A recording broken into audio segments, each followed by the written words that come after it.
one coming up tomorrow night with King County Elections Executive Director Julie Wise, and you'll get your opportunity to hear the pros and cons as well on measures on the Washington State 2020 ballot. This is our effort to provide you with information to help you become a more informed voter. Your vote is important and it matters, but most of all, it's yours. So we're going to provide you with information on your issues and with knowledge to vote for the candidate who you feel aligns with your concerns. Your moderators tonight will be Cindi Bright. Cindi, how are you? Hey, Tony, I'm doing good. How are you this evening? Under the circumstances, fantastic. Thank you for asking. Cindi Bright is the president of the Bright Group, a management consulting firm focusing on the ecosystems of corporate America, impacting and impeding progress for brown and black people. She sits on the board of the Urban League, Urban League of Metropolitan Seattle, and is the host of Heartbeat Radio in its third year, a live weekly show right here on Rainier Avenue Radio. Very incredibly popular show. Actually, she'll be on the air after this debate doing Heartbeat Radio. Heartbeat Radio focuses on the heart condition of this country, impeding diversity, progress. And also joining me is Tai Greenwood. Tai, are you there? Okay, Tai is not with us yet. And we will see if we can get Tai in on the debate. And Tai currently serves, though, as the head of speech and debate at Seattle Academy. He holds a BA in communication arts with an emphasis in rhetoric and honors in theater from Washington and Jefferson College, and a Master of Fine Arts degree from Carnegie Mellon University in dramatic writing. Outside of education, Tai is a playwright whose work focuses on telling stories that are not damaging to the identity, existence, and bodies of black people, but are rather empowering, unapologetic, and radical in nature. I will go over the rules. Each candidate will get a 2-minute opening statement and closing statement. Each candidate will be allotted 2 minutes to respond to the moderator's questions, with an opportunity for a 30-second rebuttal. Each candidate will have 15 seconds. This is only going to be one time to ask their opponent a question. The asked candidate will be given 1 minute to respond. The candidate that asked the question will be then given a 30-second rebuttal. That's only going to happen one time, so that our candidates know that you will have the opportunity to ask your opponent a question. This question will have to be within 15 seconds, and your opponent will get 1 minute to answer and respond to your question. And then the candidate that asked the question will get a 30-second rebuttal. And right now, it's time for the coin toss. And since I don't have a coin, I wrote it down. I did flip a coin earlier. Well, I do have a coin, but it'll just be confusing if we do this as we're doing it now virtually. So I flipped a coin earlier. I wrote down whether it was heads or tails. And Congressman Smith, would you like to say heads or tails? And then I'll show everybody what it was. He's on mute. Sorry, I was muted there. My wife was walking out. Didn't want you to catch that. I will go with tails. All right. Thank you. And here we go. Tails! Oh, Now, what this does is it gives you the opportunity. Let me tell you what's on the line here. You will have the opportunity to do your opening first, and your closing first. And you'll get to ask the question first, or you can defer, and you can do all of those things after candidate Basler. So it's up to you at this point. Well, I will do like most football teams do these days, and defer to the second half. So I will let Doug kick us off. Okay. We're going to go ahead and get started. In the event that Mr. Greenwood does not show up, I do have questions that he submitted. So if he's not here, and hopefully he'll tune in, and sometimes, as we know at this point, with technology, things can happen. So we will go ahead and get started. And for the first question, it will be asked by, again, our moderator, Cindi Bright. And that first question, let me make sure I'm saying this last name correctly. Candidate Basler, is it Basler or Basler? Basler. Basler, thank you. And the first question will be directed towards candidate Smith, let's see. Wait a minute, you deferred, right? So, well, I think, yeah, you want to go. Are we doing opening statements? Yeah, you want to do seconds. Yeah, so you're going to do your opening statement. You're right. First of all, and that opening statement will come from candidate Basler. So you will have 2 minutes, and there should be a clock on the screen that you'll be able to see as we count down the 2 minutes. And so, candidate Basler, you're on the clock. Well, thanks very much. Happy to be here. I know Rainier Avenue Radio is doing a great job, and it's exciting to be part of your forum. I am a Republican candidate for Congress, so it's a tough row to hoe in this particular district. But we are. I feel like people need a choice. I've been saying for a while now that I believe that running for office and public elected office should be like jury duty. I believe that regular people like you and I, should go and serve for a while and then come home and live under the laws that they help pass. And I think that gives us a greater sense of accountability. I believe that career politicians are oftentimes can create a bigger problem because they're more concerned about winning the next election and taking care of people that fund their campaigns and stuff like that. And I don't want to personally attack Adam. I think Adam's a fine guy and everything else, but just generally speaking, I believe that it would be better for the 9th district to be represented by people that are more grassroots level people like myself. So I've raised my kids here. I live up on Kent East Hill, and I'm part of the neighborhood, part of the community, and I've spent a lot of time volunteering as a youth leader. I've worked with at-risk youth. I volunteer with homeless shelters and things like that. I've spent a lot of time. I know the area, the people, the way they hurt, the way they feel, and I feel like that I would be a good choice, a good alternative to Mr. Smith in representing the 9th Congressional District. So thank you very much. Okay, you left about 40 seconds on the clock. We'll make that work. Yeah, we're not seeing the clock, actually. I don't know. I can't see the clock. So. Yeah. you cannot see the clock. Yeah. Okay. Well, you got about 25 seconds left, and we'll see if we can't get that fixed. I can see that. If you can find out more about me at DougBasler.com. How about that? And I will be very careful to keep it within 2 minutes, even if I can't see a clock. I have my own little stopwatch over here. Okay. Congressman Smith, you will have 2 minutes, and you for your opening statement, and you are now on the clock. Terrific. Thank you very much. Well, I appreciate this opportunity, and I am a regular person. I grew up in SeaTac. I'm a graduate of Tai High School. I've lived my entire life in the 9th District. After SeaTac, I lived in Kent for 7 years, Tacoma for 13, and I've been in Bellevue now for the last 7, and I have a very, very strong connection to this district. I do live under the laws that I pass. My children go to school here. They went to Northeast Tacoma, and now they're in the Issaquah School District. My wife was the PTA president. We're very connected to the community, and that's why I'm running for re-election. It's why I'm so, focused on serving the people of this district, as I'm committed to the people of this district.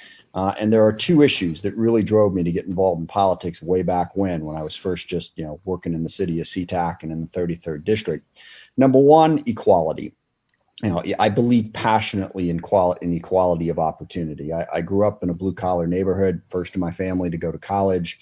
My father was a baggage handler at SeaTac Airport. I didn't grow up with a lot of money, and or anyone in a position of power in my family. I want that equality of opportunity for everybody. And I know in our country in particular, people of color have not had that equality and still don't. So I am very focused on addressing racial injustice, equity and social justice, and bigotry. And I think we have an opportunity right now to do that in a comprehensive fashion. Second thing is I believe in representative democracy. Nobody that you're going to vote for is going to fully understand all of your experiences. What you need is a representative who listens to you, who listens to people who aren't necessarily like him or her, and embraces that. And I've done that throughout this district. I'm committed to making sure that everybody in the 9th District has their voice heard. I've been doing that for a long time, delivering for my constituents. I'm 100% convinced I'm the best person to represent this district. All right. We will get started here. The first question again will go to candidate Basler and will be asked by our moderator. Then welcome to the program as we get started. And so for this first question, we will turn it over to Cindi Bright. Cindi, if again Mr. Greenwood isn't available, I will ask his question. But we'll start with you, and please direct your first question to candidate Basler, and then of course, Congressman Smith will get a chance to respond to that as well, and then we'll leave it to Cindi if she wants to do some follow-up. So we'll start with you. Go ahead, Cindi. All right. Good evening, Congressman Smith and Mr. Basler. How are you guys this evening? Good. Terrific. How are you? Good. So you heard what my focus is with my own show and my focus on equity and brown and Black people. And my question to you, Mr. Basler, to start off is, what do you see are the top 3 issues or priorities facing brown and Black people here in the state of Washington? And what do you intend on doing about those top 3 things that you identify? So, my personal view, I definitely feel like we have stereotypes that we have to overcome. I have several friends that I've had these in-depth conversations with. And, when they tell me they go into the grocery store and all of a sudden everybody's on high alert, or something like that, and simply because of the color of their skin, I feel like that's just a huge tragedy. And, I think we should be beyond that, addressing that issue. That's a tough one. And, I am, as a Christian guy, as a youth pastor and, that type of thing, certainly we want to recognize everybody's God's kid. They've got value. They've got a real, something amazing inside of them, the spirit inside of them, and they have that ability. As far as the government is concerned, I certainly would be wanting to make sure that we are properly enforcing our equal rights legislation that was, passed with strong Republican support back in the 50s and 60s, and making sure that we're doing everything we can. But really, it's a hard issue. Loving our neighbor as ourselves, golden rule stuff, and recognizing that. And so I think that's I'm kind of beating around the bush because I didn't put it in 1, 2, 3, but I do see the issues. So thank you. Thank you. Congressman Smith, do you want to take the same question? Yeah, certainly. The 3 issues. Number 1, systemic racism. Certainly the history of it and the reality of it now, and the fact that so many people of color had to face that and continue to face that. We need to honestly address systemic racism. A big part of that is understanding our history. I mean, from a very young age, I have studied the civil rights movement. I had a terrific professor during my 1 year up at Western Washington University when I took an African American studies class. Last name's Harrison. I can't remember his first name, but he really opened my eyes to what had gone on in this country. And the civil rights movement means a great deal to me. My son is Jack Evers Smith. I named him after both Medgar and Murley, by the way. I admire both of them. So addressing systemic racism, I think, is right at the top of that list, and having an honest conversation about race and what people of color face, because too many people in this country don't acknowledge it. The whole "I don't see color." Well, that's great, but color is a fact of life, and we need to address it so that we get to true equality. Number two is the concentration of wealth. Now, this is a problem society large. Too few people have too much wealth and too many people are struggling. But when you look at the economic statistics, particularly for Black people, there is a huge difference in income, okay? But there is an even bigger difference in wealth. And what does that mean? That means, how do you start a business? You don't have the same access to capital. I'm very enthusiastic. I'm not usually enthusiastic about anything that JP Morgan does, but their commitment to say, we're going to put money into the hands of Black and brown people so they can start businesses. I'm working with Congressman Gumai Zahale on Africa Town to get funds to build a community center in Skyway that's being driven by a community-based organization run by Black people. They have to be given that economic opportunity. Lastly, I would say police reform. I mean, the systemic racism combines with this hyper-aggressive form of policing to really target people of color. Certainly, we've seen the horrific examples of the individual, murders of people, but it's also just getting stopped. It's getting hassled every single day. Time. We need to reform police. We're at time. About that, but I'll say that. Thank you. Sorry, I don't see the clock. Okay, Right, no problem. Go ahead. No problem. I'll give you all a 10-second warning. Any follow-up, Cindi? Yeah, I want to go back to, thank you, Congressman Smith. I want to go back to Mr. Basler just briefly, because the term that you used is stereotype, and the term that Congressman Smith is using is racism. So I just want to ask you, do you personally recognize that this is beyond stereotype, that racism is an issue in our country and in the state of Washington? Yeah, 30 seconds. So I did want to say that, this whole idea of systemic racism, I have really, we need to lay that at the feet of the Democratic Party. They have been in charge of this state, Washington State, for 35 years. So if there's systemic racism, why haven't they fixed it yet? They've been in charge of Seattle for decades. And so if this systemic racism, we had our top cop in Seattle was a wonderful Black lady, and she, she gets forced out. So is that yeah, there's problems, but I think the problems are not coming from the Republican Party. All right. So is that a yes, that you agree that it's racism? I'm gonna have to move on. Okay.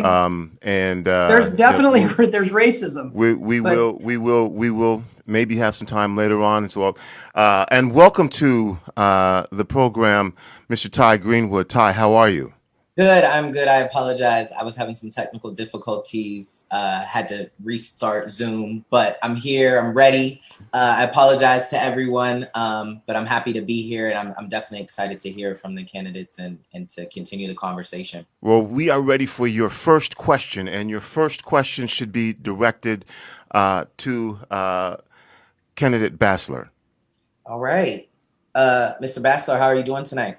Good. Thank you. Good. So I want to ask you, how are you prepared to support your community through the possible outcomes of the election results? 2 minutes. Okay. And could you clarify that? Right. So regardless of more so whether or not Trump wins, Trump has stated that he would not lose easily. And, it is the potential that this could be an outcome that maybe spark some violence, spark anger and uproar. So how are you prepared to support your community given any outcome of this election? Right. Well, yeah. And I heard Hillary Clinton told Joe Biden that he's not to concede under any circumstances either. So I think this is kind of an issue on both sides. So yeah, I think the peaceful transfer of power is, that's a hallmark of our government. And so obviously I want to make sure that that is happening. And so whatever level of authority I would have as a representative in Congress, certainly I would work to make sure that that is happening. I don't want violence. I got kids, I live here. So do you think that it would be a peaceful transfer of power if Trump was to lose? Well, I'm more worried about what happens if he wins, because last time there was no peaceful transfer of power. There was the Russia collusion hoax, and there's been the impeachment and all the other stuff. So I think you ought to be asking that question to Representative Smith. Yeah, and I'd be happy to. I'm sorry. Is it my turn now? Well, you've got about 20 seconds left, candidate Basler, if you want to continue, or we can move on to Congressman Smith. I'm good. Okay. Congressman Smith, the same question. Do you need the question repeated? I do not. No.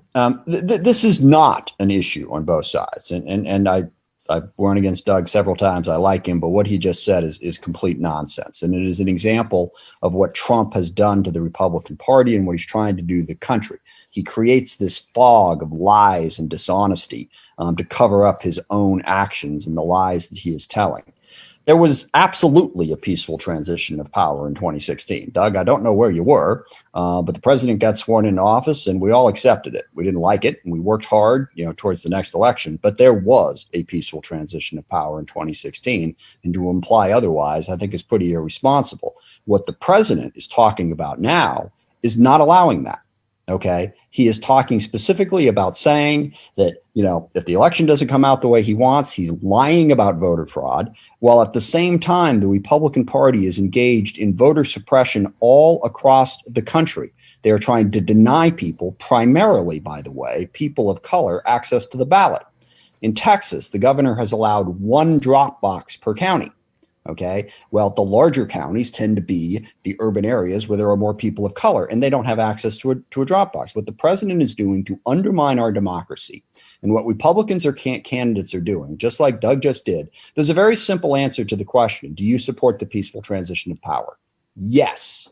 Period. Full stop. None of this BS about what Hillary Clinton said, who, whatever.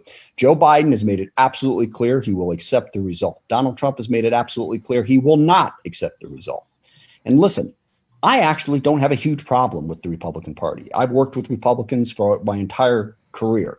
We've gotten some good things done together. Donald Trump isn't really a Republican, okay? He's the leader of a cult.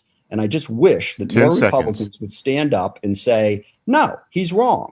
This is not the way we should run our country. We should stand up for democracy. I don't care if he calls himself a Republican or what he calls himself. And this time. Is dishonest and wrong. Any follow-up, Mr. Greenwood? Yes, Mr. Basler. So how would you respond to what Representative Smith has just said? Any response to that? You have 30 seconds. I agree with. Like I said, I've known Adam for a number of years now. I like him as well. And I think that's what makes a good government, when you can work across the aisle like that, when you can, be friends. Okay. And that's what I'm for. And obviously I'm strong in peaceful transfer of power, but I think it's a rumor. I just think it's a rumor. Mm. Okay, we will go with the next question. And Cindi, this question will be directed initially to Congressman Smith. Yes. Congressman Smith, you mentioned in your top 3 areas of focus in the Black community, one of the issues you talked about or mentioned was police reform. My question is, with all of this civil unrest, with all of the public murdering of Black men, with all the lack of justice that is happening in our court systems to prosecute police officers for murder, how do you plan on addressing this issue of police reform? And will this have some urgency to it, being that there are murders every week happening in public view? There is absolute urgency. And look, part of this, like I said, is systemic racism and all the issues that go into that. That bleeds into the problems with law enforcement. But on law enforcement specifically, we need some very specific changes. Number one, accountability. Look, police officers, by and large, do a good job. All right. But the problem is there's no accountability when they don't. We've seen this over and over again. They are not held accountable. I have worked in the past on the initiative that we passed I forget the name of the initiative, but the idea to finally hold, Andre Taylor led the effort to basically give police accountability if they commit a crime. But even if when they've had excessive use of force, they don't get fired, they get hired elsewhere. The George Floyd Justice and Policing Act that I voted for in Congress would make sure there's a national database so police officers can't just move from one place to another.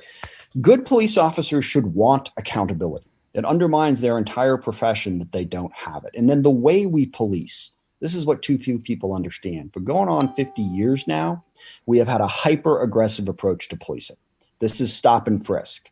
Stop everybody, stop crime before it happens. This has created a massively adversarial relationship between the police and the community, and it doesn't have to be that way.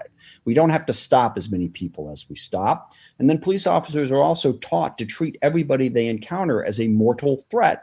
And lastly, that the only way to deal with that mortal threat is to dominate the encounter. Okay? Well, that is a recipe for escalation. We've seen it in Aurora, Colorado. Police officers, guns drawn on a black family, a 6-year-old kid face down in handcuffs over a mistake. It wasn't even a stolen, it was their car. That the police officers down in California who showed up, 3 black teenagers, someone pulled a knife on them. Someone else called the police. The person who pulled the knife was gone. The police showed up, 3 black teenagers on skateboard. 10 the seconds. Police officers get out, guns drawn. Change that. Don't stop as many people. Don't be as confrontational. Work in the community, not against the community. And yes, there is enormous urgency. Mr. Basler, do you need the question re-asked? Yes, please. All right, let's see if I can try to, I don't have it written down, so let me try to come back at it. The topic is police reform. It's no secret because we see it all over TV on video that Black men are being murdered in the streets. Every week there is a new case, and there is no justice being served to police officers who are in fact murdering. My question is this going to be a priority for you to address police accountability and reform? And how will you go about addressing that? 2 minutes. Thank you. So what you're saying is that we have a group of policemen that are going around hunting and killing Black men. And if that's the case, then obviously we need to hunt them and bring them to justice. And so one of the problems with defunding the police is that it hurts two constituencies. Number one, it cuts the training budget. A good friend of mine, Reverend Wayne Perryman, has been working with police departments all over the area, teaching them how to de-escalate, how to communicate, how to be better at their job. And when you cut funding to the police, that's one of the first things that goes. Secondly, as we defund the police, there's been a huge effort to hire people of color, to hire new police officers of color. And when you defund the police actually has a union, and guess who gets to stay? The old white guys that have been there forever. And so I definitely think that we need to have a more comprehensive approach to this. But certainly, I agree, there is no qualified immunity for a murderer. Anyone that's violating your civil rights, they don't have qualified immunity. They are personally liable. They can be prosecuted, they can be sued, and we need to do that when we find that. Okay. Any follow-up, Cindi? No. We are going to take a quick break. When we come back, candidates, remember you have a question to ask each other, and then we will go to Mr. Greenwood for his question. We'll be back to the Community Election Connection on Rainier Avenue Radio. This is the 9th District United States Representative, a 2-year term, right after this. This is Paul Pearson, host of Star Time. And when I'm not busy tearing the roof off the suckers, I'm listening to RainierAvenueRadio.world.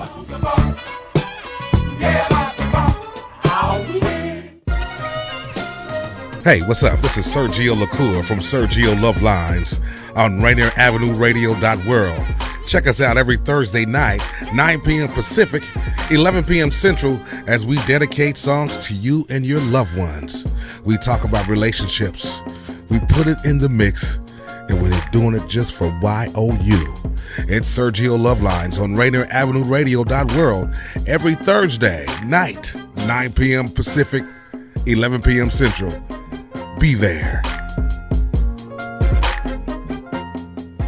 This is your RainierAvenueRadio.world community update on free, unlimited family streaming services that you can access with your King County Library card. Enjoy quality educational content on Canopy.com like Sesame Street, Arthur, and language learning. Unlimited access will be available for the next 30 days at kcls.kanopy.com. That's kcls.canopy.com. This could be the most important 30 seconds of the year. That's how long we have to convince you that you have power. Want change in your local community? Vote. Tired of government not working for you? Vote. Done with people saying nothing can be done? Vote. Finished with protests falling on deaf ears? Vote. Fed up with elected officials' empty promises? Reclaim your power and vote them out. You can't win if you don't play, and will never win if you don't vote. For more info, go to reclaimyourvote.org. Brought to you by your local Urban League. This is the news on Rainier Avenue Radio. Derek Chauvin, the former Minneapolis police officer that was charged with the murder of George Floyd, posted bail earlier today and was subsequently released from prison. Per the Associated Press, it is not immediately clear where Chauvin got the money to post a $1 million bond. It is noted that he had the option of posting bail for $1.25 million without conditions or $1 million with conditions. Under the conditions of his release today, Chauvin must attend all court appearances, cannot have any direct or indirect contact, including social media, with any members of George Floyd's family, cannot work in law enforcement or security, and must not be in the possession of any firearms or ammunition. The Minneapolis Department of Corrections confirmed that Chauvin was no longer in custody at the state's facility in Oak Park Heights, and Hennepin County jail records show he was released just before 11:30 this morning. The other three officers involved in the death of George Floyd had previously posted bail amounts of $750,000 and have been free while they await trial. And that's your news on Rainier Avenue Radio. You know you can't get enough of RainierAvenueRadio.world.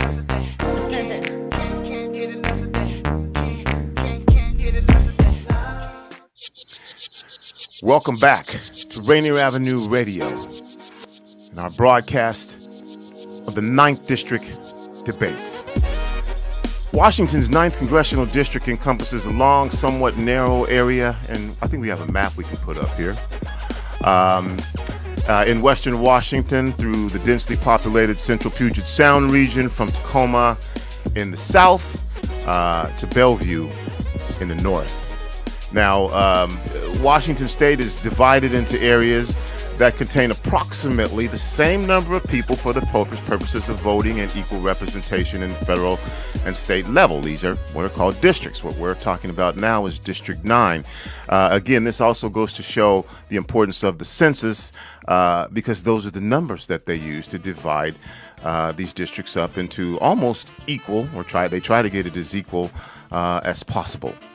And another thing happens, though, and nationally it's called reapportionment, and statewide it's called redistricting. So these boundaries for these districts can move. We're going to come out of this, and Mr. Basler, you will go first. You will have 15 seconds to ask your opponent a question.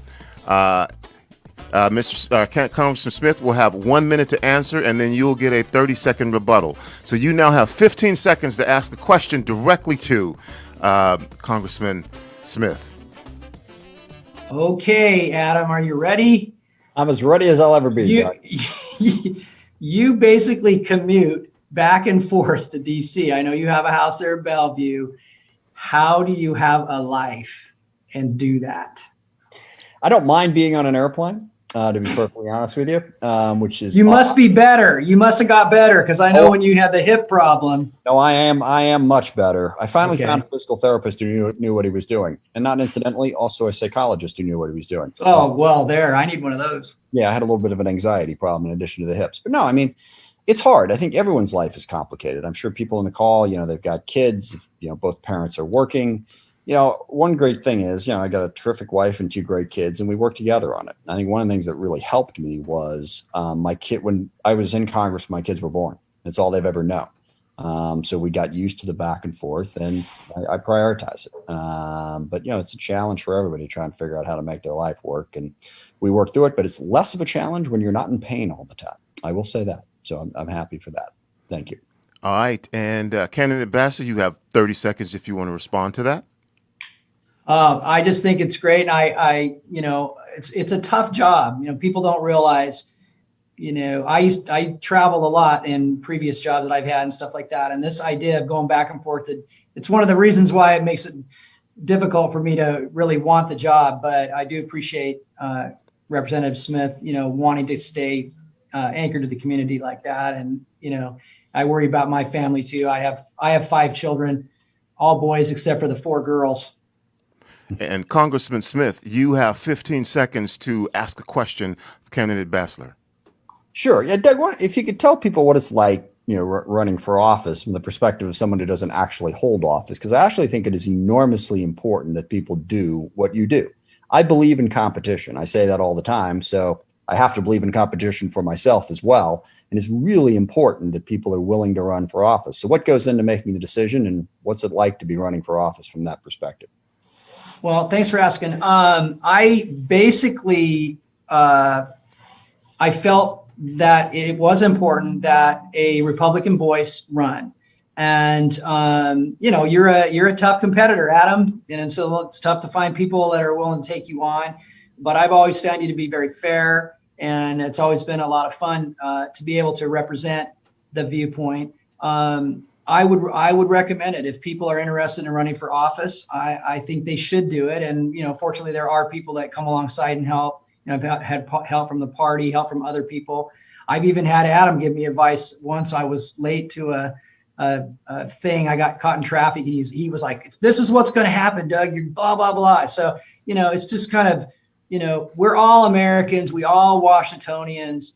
And we should want to work together to have a better community. And so I asked that question because I intend to win this time, Adam, and I just want to know what the commute's going to be like. So.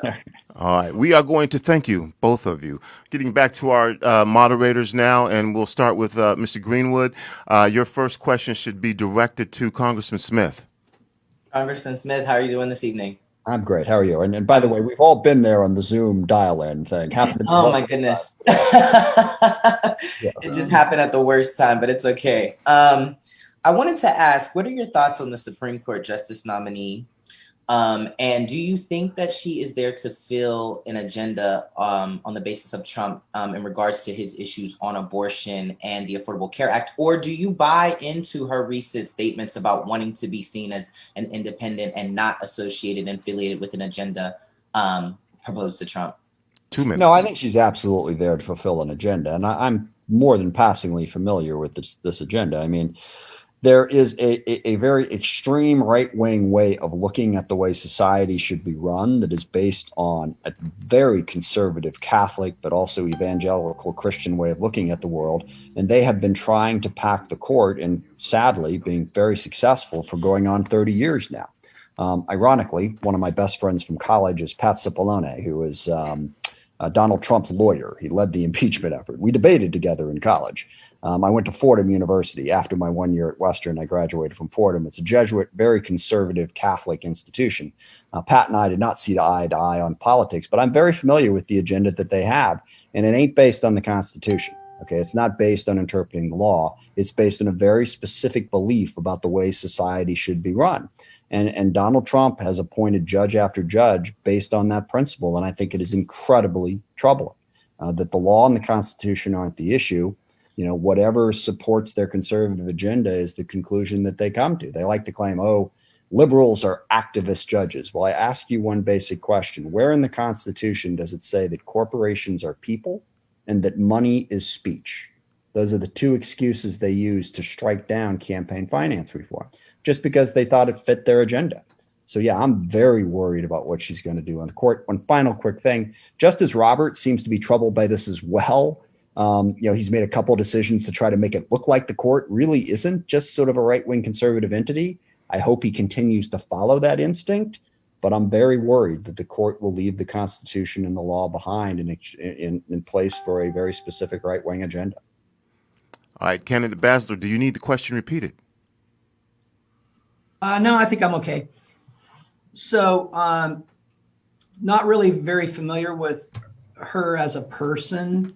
But I can tell you that I am a pro-life guy, and I think it's a huge tragedy that nearly half of all Black babies are being aborted right now. I think that's a huge problem, and I think that we need to take a look at that.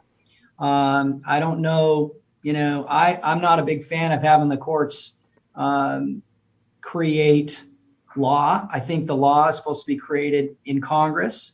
I believe in local control. I think that states should be making those decisions, and not that they'll be, not made from the bench. I think the bench is there to say, is the law, is this particular law a constitutional or not? Is this, is justice being served? And so I don't like the whole right-left agenda thing. I think that we need to have justices that are impartial and that are looking at the facts of the case and doing that. And I think it's unfair when you have, a religious test or any other test for these justices. And hopefully that answers your question. Okay. Any follow-up? Right. I do want to ask Mr. Basler. So you said you are pro-life. So you don't feel that women should have a choice and a say in their bodies and what they should do? 30 seconds. So that's a loaded question. I think that women do have a choice. I think people have choice. Everybody has a choice. We all have freedom. We can choose to do what we want to do. But are we giving people the information? What about that baby? Does that baby have a choice? When does life begin? We have, when Roe v. Wade happened almost 50 years ago, they didn't have ultrasounds showing these babies in the womb recoiling from the thing that's trying to take their life. So I think we just need to relook at this. That's time. From this point on, the answers will be 1 minute so that we can try to get more questions in. And Cindi, we will go to you, and your question should be addressed first to candidate Basler. Okay. I'm going to pick up, Mr. Basler, where Tai just left off. And since you raised the issue of pro-life and abortion, I have two questions for you. One is, if you are pro-life, does that mean you also support Black Lives Matter? That's my first question. And my second question is, do you believe, when you referenced abortions and talking about that, do you believe we should enact some form of legislation to hold men accountable for impregnating women? 1 minute. Wow, that's a great, that's a good idea. Yeah, I think we should be holding men accountable. Absolutely.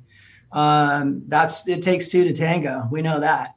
So the other question, I do not support the Black Lives Matter organization, but I certainly believe that Black Lives Matter. I believe that every human being is made in the image of God, and that's just huge. And so when I say I'm pro-life, I'm saying I'm pro all life. I don't want any species to die. I don't want people to die. I don't want babies to die. I don't want, anybody to die. And so, we're all going to go sometime, but I'm completely pro-life. And Cindi, it's the same question for Congressman Smith. Yeah. First of all, I strongly support the Black Lives Matter movement, and it's important to really understand what it means. Yeah, of course, all lives matter. But what has happened in this country is too often Black lives haven't mattered as much as all lives. It takes a movement like Black Lives Matter to even begin to push us towards equality on that issue. Also, when you look at the agenda of Black Lives Matter regionally, it's all those issues that we talked about in the earlier question. Equality, empowerment. It is crucial that we have a movement like Black Lives Matter. And on the abortion issue, look, we want to build a society where women aren't forced into that choice. To me, the abortion issue is fundamentally a women's rights issue. And it gets to the core of the fact that not only does this, conservative movement on the court want to take away women's rights to have any say in their own body and their own health care, it wants to take away access to birth control. It wants to take away access to Planned Parenthood. The sexist nature of our society, going back to the 60s, by the way, when by and large businesses didn't think that married women should have a job. The State Department, it's a complicated story. My biological mother was in the State Department. That's why I'm sorry, that's time. We'll go ahead and Mr. Greenwood, you will have the next question again. 1 minute for our candidates to respond, and your question should initially be directed towards candidate Basler. Candidate Basler, this is, from what I understand, your fourth run at the position. What would you say to people that are saying that you don't offer any credible alternatives as opposed to Congressman Smith, or make any compelling cases for change? What would you say to folks who have that feeling about you? How would you change your minds, and what would you say you do offer? 1 minute. Well, I think it's pretty obvious. I offer an alternative point of view to Adam, and on a lot of issues. I think it's good to have a fresh voice. I have two former candidates for the 9th District that were both Democrats, Donovan Rivers and Jesse Weinberry, that I'm friends with. And I'm curious why the Democratic Party didn't get them through the primary. Why is it two white guys sitting here doing it? All right. And Congressman Smith, same question. Do you need the question repeated? No, I'm going to cheat, actually, because that question wasn't really for me, and I'm going to add to the previous question to finish my answer. People need to appreciate how sexist our society was. And what happened to me is my biological mother was working for the State Department, and this was in the mid-'60s. The State Department wouldn't keep you as a woman if you got married. Our entire society was based around the idea that women had to stay home, raise babies, and submit to their husband. So pro-choice is about a lot more than just that individual decision. It's about equality for women. There are things we can do to reduce the number of abortions that don't outlaw it and don't put women in that impossible decision of not being able to make a healthcare decision. We can promote birth control. We can promote family planning. We can promote equality. There are things that we can work to do on that issue, but we have to understand the broader issue around sexism that was driven by abortion laws in the first place. And this is much of what that conservative court that I was referring to earlier believes in. They want to go back to the days when women stayed home and raised babies and took care of the house. And there's time. Sorry about that. We are going to, again, try to get a few more questions in here. So now I'm even limiting even further to 30-second answers. Cindi, you have, again, the next question, and this question should be directed towards Congressman Smith, and there will be 30 seconds to respond. Okay, I'm just going to say before I ask my question, hashtag mandatory vasectomies. My next question is, what's happening in our country right now with the coronavirus that we have that is rampant is having disproportionate impact to brown and black people. Brown and black people are the people who are in these service jobs. They are the people that are making the minimum wage and have no access to health care. I would like to hear from both of you what you plan to do either to help provide health care for all, or expand the Affordable Care Act and ensure that we also that everybody has access to health care. So that's my question as I babble. Congressman Smith, 30 seconds. Short term, we need to improve upon the Affordable Care Act. Look, I'm very proud of my vote in favor of the Affordable Care Act because 25 to 30 million more people got health care because of it, but we need to do a lot more. We need to expand upon that. I also support universal access. I'm a co-sponsor of Medicare for All. I don't think that's the only way to do it. Many other countries have different universal access, but if you are in the United States of America, you should have health care coverage, period. And that is a system we need to build towards. It's just unequal not to do that. And candidate Basler. Yeah, so I'm not for socialism. I'm not for socialized medicine. I believe that the best way to get people out of poverty is with good jobs, good businesses. I believe in opportunity zones. I think that we can make no interest, low interest business loans available to people of color. I don't think they're need to be kept in a victim status. I think they need the opportunity to get ahead. And the next question, Mr. Greenwood, and your question should again be directed to Congressman Smith. Congressman Smith, in regards to voting and voter suppression, what efforts are you making to ensure people get out and vote in your community? 30 seconds. No, we're on the phone basically telling people how to vote. Look, in the state of Washington, is a lot better off than the rest of the country because we have vote by mail. Everybody gets a ballot sent to them, and then it's easy for us. We call everyone up, and all registered voters get it, and we just track whether or not they've returned it and make sure they do. On voter suppression, the bigger issue is across the country. Personally, I would support having Washington State's voting system nationwide. Everybody gets a ballot, they can turn it in, so they're not waiting in 6-7 hour lines like they have down in Georgia. And by the way, that again, disproportionately communities of color are the ones that are waiting in those long lines. And Candidate Basler, same question. Do you need the question repeated? No, I'm good. So yeah, I think that Washington's system is a good model. We have a great tracking system in place, thanks to our Republican Secretary of State. I think that it is a good model. I don't think that an all-powerful federal government should, force its will on the rest of the country, that the other states should be able to decide how they want to conduct their elections, which is constitutional. All right. That's going to take us up to the time. I would like to thank our moderators for joining us, and we're going to have time here again for final thoughts from both of you. You will each have 2 minutes. Again, Congressman Smith deferred, and so that first 2 minutes will go to you, Mr. Candidate Basler, for your closing statement. You have 2 minutes.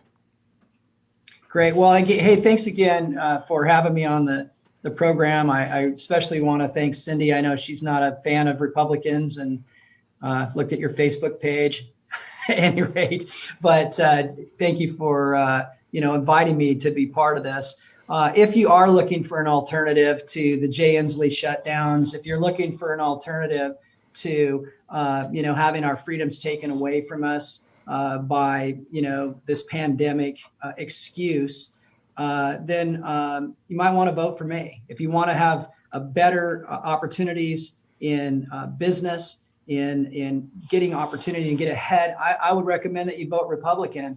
If we are going to tear down statues and want to put an end to our racist past, and what we need to do is we need to go after the Democrat Party.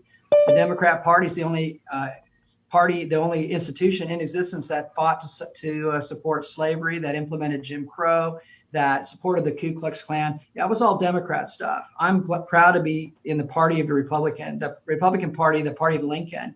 They say the party switched in the 60s. Adam Smith told me last time we talked that in 65, Strom Thurmond became a Republican. Well, anybody can become anything. But George Wallace ran in 1968 as a Democrat, probably the most notorious racist of them all. He ran again in 72 and in 76.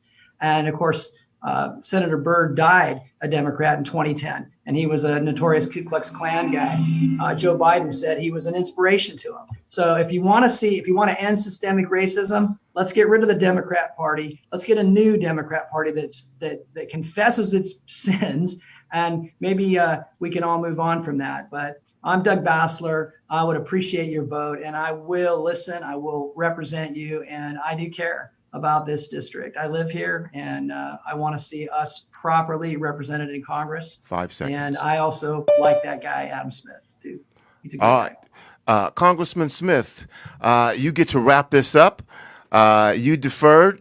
The ball is now, I guess, in your football analogy, the ball is now being kicked off to you in the second half. And time for your closing statement. Well, thank you. Russell Wilson, I am not, but I will do my best with the ball in my hands. So first of all, racism, systemic racism, it's not a party thing. I hear Republicans do this all the time. It's just ridiculous. Oh, once upon a time, there was a Democrat who was racist, therefore vote for us. That so fundamentally misunderstands the depth of the issue. There have been racist Republicans. There have been racist Democrats, without question. This isn't about partisanship. This is about actually confronting systemic racism. And I would again say that Donald Trump is a huge part of the problem. Whatever he wants to call himself, the bitter, divisive way that he talks about people, he has given license to racists all over this country. When he talks about S-hole countries, when he talks about every immigrant being, rapists and murderers, when he talks to people the way he talks to people, he gives license to people to express their bigotry. And I think that is an enormous problem. But I would never for 1 second pretend that this is just a Republican problem. It is a societal problem that we must address in a bipartisan way. I also want to say civil rights is a national issue. Voter suppression is a national issue. We need the federal government to protect civil rights now, just like they did in the 60s, with a bipartisan vote signed by a Democratic president on the Voting Rights Act and on the Civil Rights Act. Terrible decision by the Supreme Court to peel back the Voting Rights Act, reflective of that right-wing agenda that ignores the Constitution and ignores the fundamental right to vote. I will fight comprehensively to get equality and social justice for all of us. I'm not going to succeed, obviously, for everybody, but I am passionate about equality, and I am passionate about ending racism and protecting civil rights in this country. And I ask for your vote on November 3rd. Thank you. Well, we're getting close to the end here. Mr. Greenwood, thank you for joining us, and well done, Mr. Greenwood. Thank you so much. Thank you for having me, and best of luck to both you, Mr. Basler, and Congressman Smith and Cindi. It was a pleasure meeting you, and I was happy to be here tonight. Thank you so much. And Cindi, you're going to be on the air in about 2.5-3 minutes. But thank you for joining us and your work. Well done on this debate, Cindi. Thank you. You're welcome. And for the record, I don't dislike Republicans. I dislike what Republicans stand for. So I just want to clarify that. All right. And again, Cindi will be on the air in a couple minutes. I like you too. With Heartbeat Radio. Candidate Basler, again, thank you for joining us. I appreciate you running and providing an opportunity, again, for people to hear your point of view and connect their concerns and issues with the candidate they most feel aligns with their concerns. Thanks for being here. Thank you. Thanks for having me. And Congressman Smith, again, same to you. Thank you for taking the time out of your schedule to make sure that our listeners in the district that you are now the U.S. representative for get an opportunity to hear where you stand and see if your concerns are the same issues that they have and where you align with them. Thank you for being here. Well, thank you for the chance, and I appreciate the service your radio station provides for our community. Thanks for all the work. All right. And don't forget, tomorrow we will have King County Elections Executive Director Julie Wise. We're going to talk about everything voting so that you can make sure and ensure and feel good about the fact that your vote is safe and secure. That's tomorrow. Then on Friday, we'll have Washington State Supreme Court Justice Position 3. Again, this is one of these down ballot issues, adjusted issue. These are important. This is an opportunity for you to hear from the candidates you're hearing now about the Supreme Court and everything that's going on there. Hey, we've got a Supreme Court in Washington State. And again, Justice 3 position will be the debate on Friday. So make sure and join us for that at 5 o'clock. And then on Monday, we're going to have the 37th Legislative District Position 2 with Kirsten and then also Shikundi. You don't want to miss that. And coming up here in a couple minutes will be Cindi Bright with Heartbeat Radio. So that's it. Thank you for joining us, and we will be back with more from Rainier Avenue Radio's Community Election Connection 2020. Engage and activate.